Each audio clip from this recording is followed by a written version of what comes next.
the verse 15 says, yet the news about him spread all the more. So Can't stop us. there is no stopping this. And, you just can't stop people from talking, right? Yeah, that's You right. can't. And I wonder if that contributes sometimes to our loneliness as well. Mm-hmm, mm-hmm. You can't stop what will be said about you, or how, like you alluded, Alicia, to, like, just being misunderstood by, Mm-hmm. the public. And not, I just think about people who are famous and have all the world talking about them in a certain way. And I think they would probably just be like, if you knew me, you would know it's not like it looks from the other side of social media, right? Right. Yeah. There's just a loneliness to word spreading, right? Yes. Yes. Words, it's an amazing thing, right? So the words can heal. I mean, words can come in as a healing agent. Someone speaks a word that says, I see you, that communicates, I see you. And that becomes this gift if you're in a time of loneliness, or the words, that make you feel unseen or maybe seen but not known. Often the words are like, oh, you think you see me. And that really builds that cavern in our heart of loneliness too. I don't think it's about being seen. I think it's about being known.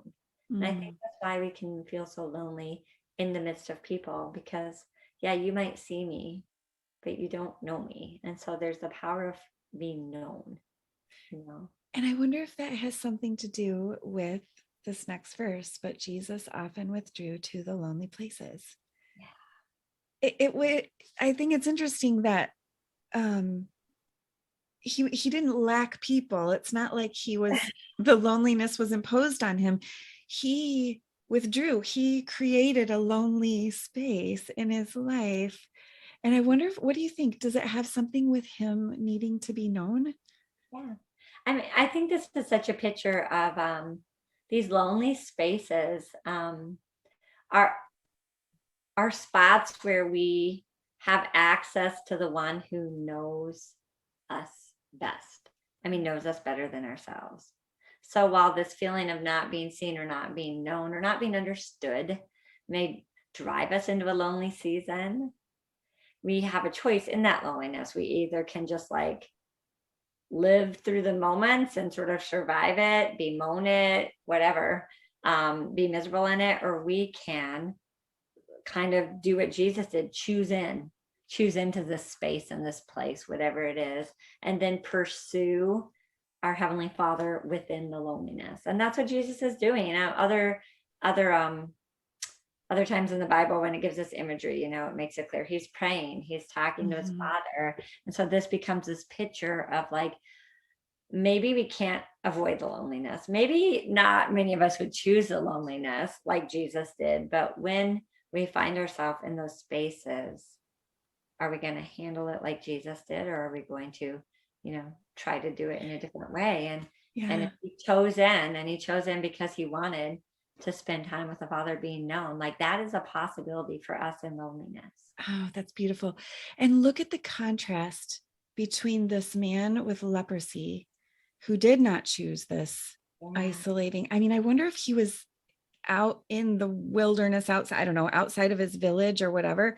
He was in the desolate place. And I wonder if that's one of the same places that Jesus went. Right.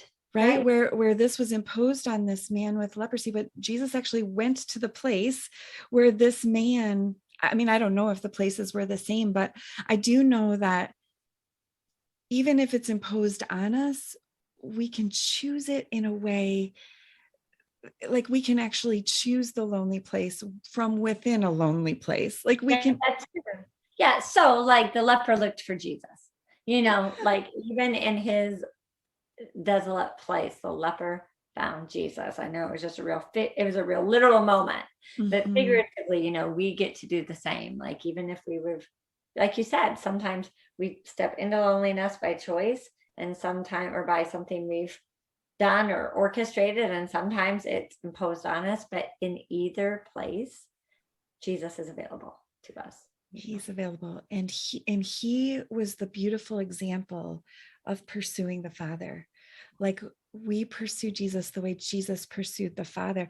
And so, Alicia, do you think that Jesus truly was alone? Like, what did he truly experience loneliness, experience the situation that nobody else could understand? Oh, I mean, for sure. He's so misunderstood. He comes as God wrapped in flesh. And you just read the Gospels, and people are constantly trying to figure out who he is, what he's here for. Public opinion sways day by day, moment by moment.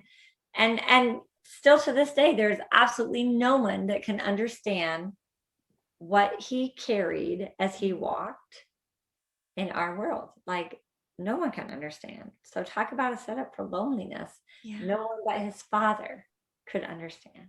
Yeah. So he chose those places to go and pray, which is talking to his Father.